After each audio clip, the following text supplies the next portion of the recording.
hello there, and welcome to the very first annual Movies with Matt Honeycutt Halloween episode. And since we're all feeling kind of spooky and festive over here, I'm sure a lot of you guys already have your jack-o'-lanterns carved and the air has a slight nip to it outside.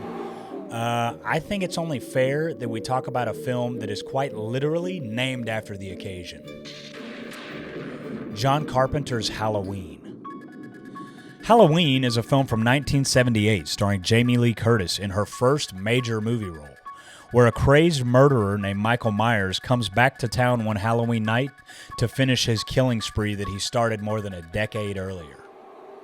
And our movie begins on Halloween night in 1963 in Haddonfield, Illinois. To be fair, Illinois can be a pretty scary place, but we instantly get hit with some peeping Tom POV. Let's go upstairs. Okay. Anyways, after grabbing a butcher knife out of the kitchen, we walk in on the boyfriend's walk of shame. I gotta go.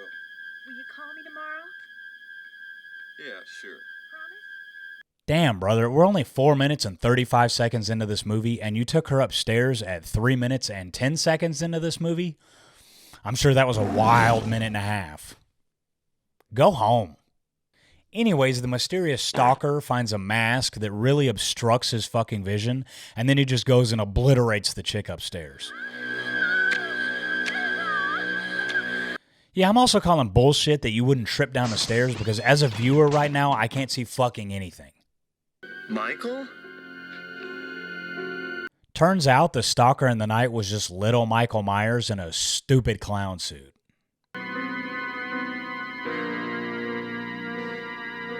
Damn, y'all, don't everybody disarm him at once.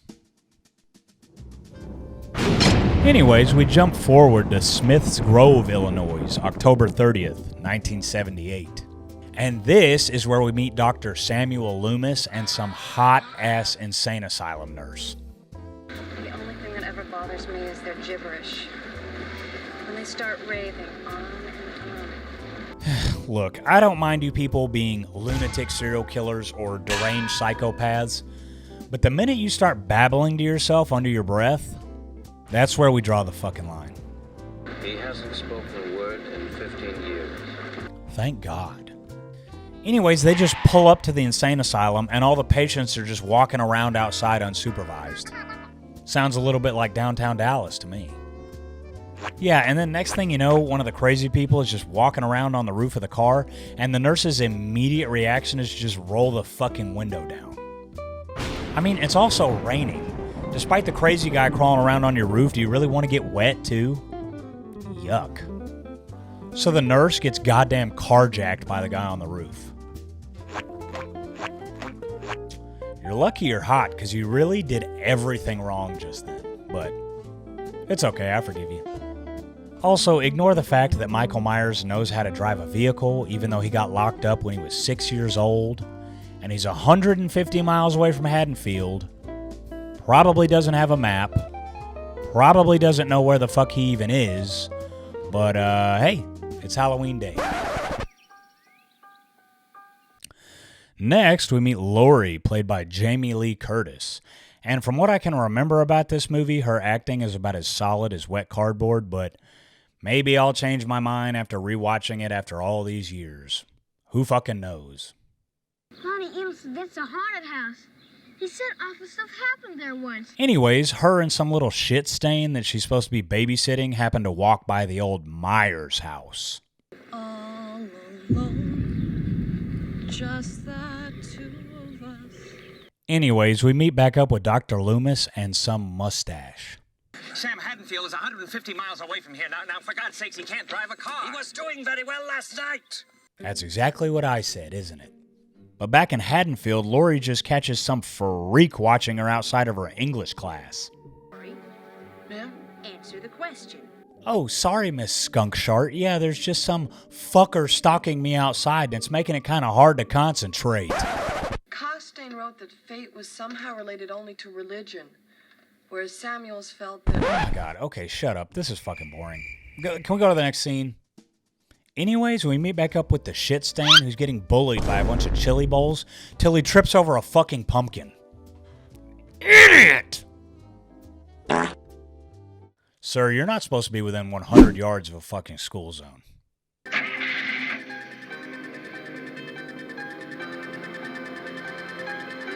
Also, quick question, but how is this motherfucker even supposed to get gas? Just cruising around like this all day? Does he even fucking have money? Next, we get several excruciating minutes of what I can only assume is girl talk. Paul dragged me into the boys' locker room. Exploring uncharted territory. Totally charted. Just talk. Sure. What? So who cares? I always forget my chemistry book and my math book and my English book and my French book. And, well, who needs books anyway? I don't need books. Oh, look who it is. It doesn't really matter if you have your books or not. Anyways, one of the girls mentions that she isn't subscribed to my YouTube channel.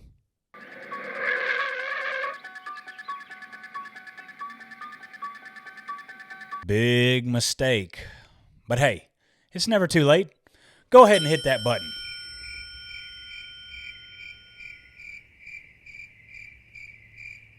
Did you hit it?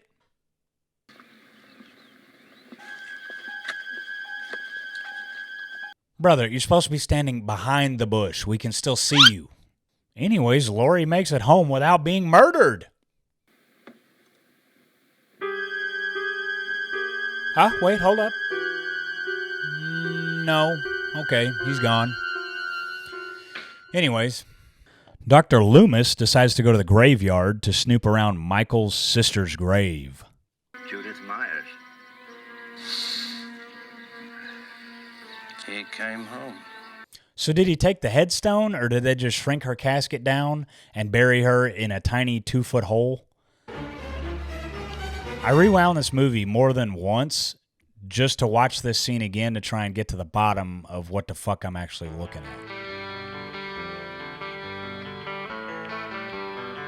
at. So then we see Laurie and one of her friends just smoking a joint and listening to Blue Oyster Cult.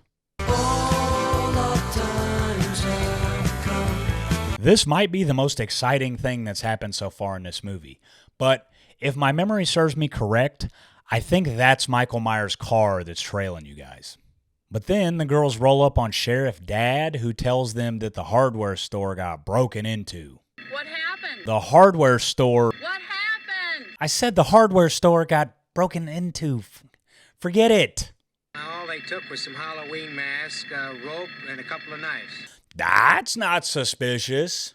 Huh? I said that's not suspicious. I swear to God. He shouts, too. Bye, girls. Bye, Dad.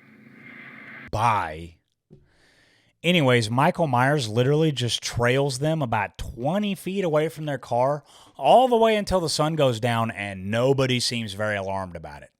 A lot of this movie could be avoided with just a little bit of situational awareness.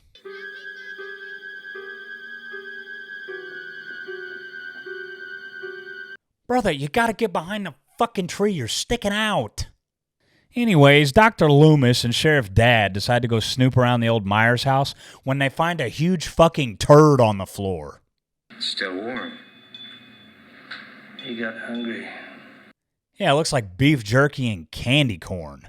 I met this 6-year-old child with this blank, pale, emotionless face. And Sounds like the iPad kids that I see over at Chili's. I spent 8 years trying to reach him, and then another 7 trying to keep him locked up because I realized that what was living behind that boy's eyes was purely and simply evil. You're telling me that a 6-year-old who stabbed his sister with her tits out is evil? I would have never guessed. Back in the neighborhood, Michael Myers doesn't really like that Laurie's on babysitting duty, so he just goes and looks at her topless friend across the street. Yeah, and while he's watching her, she even pulls the whole, "Oh, help me, stepbro, I'm stuck in the laundry room. You're going to have to pull me out," kind of routine, you know? I don't watch that kind of stuff. I just heard about that through a guy that I'm not even friends with, but do you know what I'm talking about? Oh, hi, Paul. Stuck, huh? All right, cut it out. It can happen to anyone. Hey, I've done tons of loads of laundry, and that's never happened to me. That's all I'm saying. So Laurie's friend just kind of takes her babysitting responsibilities across the street and dumps it on Laurie so that she can meet up with her boyfriend named Paul and actually get stuck in the washing machine. Thought Paul was grounded. He was. Old Jerko found a way to sneak out. Listen, I'll call you in an hour or so, okay? I mean, that's better than a minute and a half, that's for sure. Anyways, Laurie's friend just goes back across the street and gets choked out in her car by Michael Myers.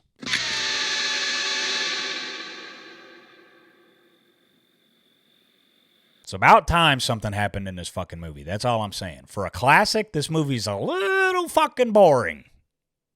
Yeah, but then the kids across the street see Michael carrying the babysitter's lifeless body back into the house.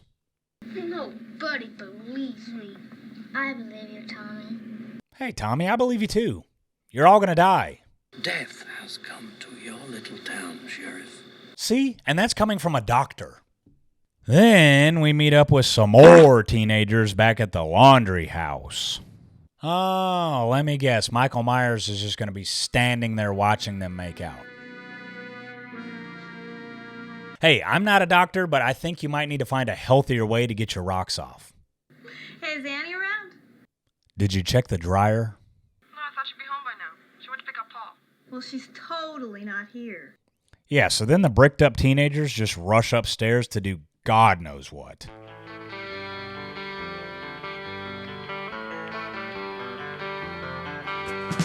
So Four Eyes goes downstairs to go get a beer for his lady when Michael Myers just fucking kills him.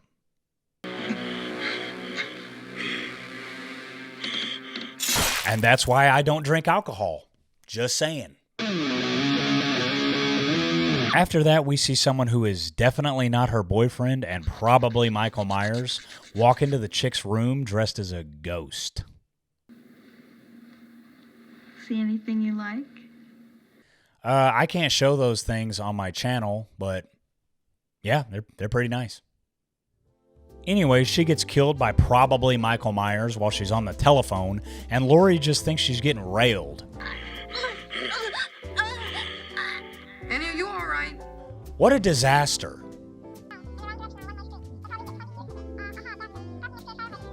Dr. Loomis said that you haven't talked in 15 years. What the hell are you gonna say? So Laurie goes to investigate all the suspicious shit just going on across the street. Yeah, but when no one comes to answer the door, she slowly discovers the literal house of horrors that she's walked into. And trust me, it takes like 10 fucking minutes for her to creep through this house in the dark. And I can understand the need to create suspense, but I also have the sneaking suspicion that they really just needed to stretch this movie out to an hour and a half. So she finally makes it to the bedroom, and we get the answer that it was the headstone and not a shrunken casket. Yeah, so Laurie starts opening closets and cabinets, and we see the boyfriend and his fucking slam piece. And to be fair, I'm actually kind of glad that they didn't go with the whole trope of like, hey, come on you guys, it's Halloween, quit joking around, I know you're just messing with me. Because, I mean, if you think about it, this would have been a pretty good place for it. It is Halloween. If you go to your friend's house and they're all covered in blood, you would think, we're playing a fucking joke. Not that, hey, is Michael Myers in this fucking house? And don't you just hate when a door lock that normally always works becomes seemingly impossible to operate whenever the story calls for it? That's a good trope. Yeah, you've been doing that to other people the whole movie. How do you fucking like it?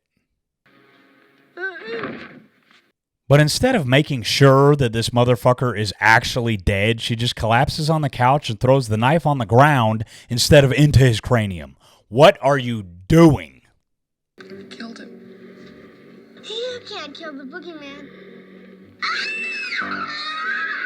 And he got his knife back because you just left it on the floor.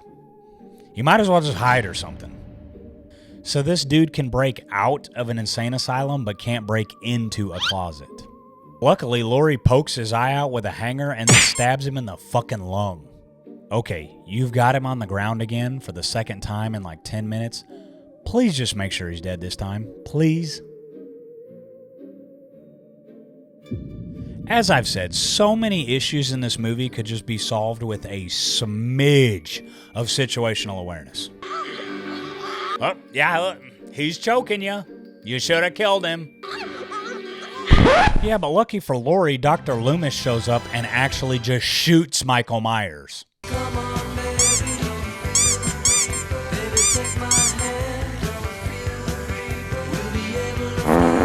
And thank God that Dr. Loomis is the one person in this film with the foresight to just keep fucking going.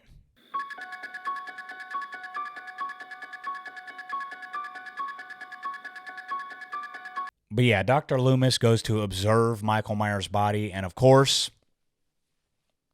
it's fucking gone.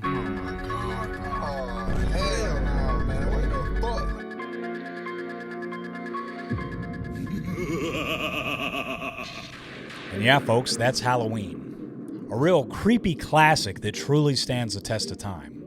And I would like to personally thank you all for being part of the very first annual Movies with Matt Honeycutt Halloween episode. But it looks like I'm actually running a little bit late for the costume party down at the city morgue. And apparently they're giving away free lobotomies. I can't pass that up. But before I go, if you could just like, comment, share, and subscribe, that'd be really spooky of you. But even more so than that, be safe, be responsible, and have a happy Halloween, folks.